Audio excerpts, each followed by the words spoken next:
High, good morning. Welcome to our mini blog. तर उठल्या इथे सकाळची सुरुवात झाली होती छोट्या आणि मोठ्या कारभाऱ्यांच्या गमतीने. तर त्यानंतर मोठ्या कारभाऱ्यांनी छोट्या कारभाऱ्यांना रेडी करायचं ठरवलं, कारण की आज जरा बाहेर जायचं होतं. तर मस्त शेळ्या मेंढ्या रोडने आणि हिरवागार निसर्ग पाहता पाहता आमचा रस्ता पार पाडला आणि फायनली आम्ही आमच्या मामाच्या गावाला पोहोचलो. तिथे होता आजीचा 13वा आणि 13व्याची सगळी तयारी चाललेली होती.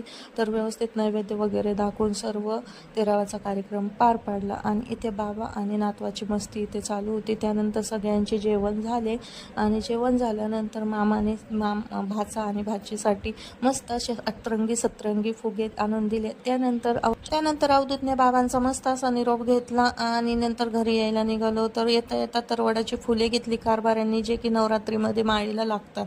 तर कोणाकोणाकडे नवरात्रीला तरवडाची फुलांची माळ घातली जाते कमेंटमध्ये मेन्शन करा. नंतर लेकीने मस्त असा पिझ्झा खाल्ला आणि आजच्या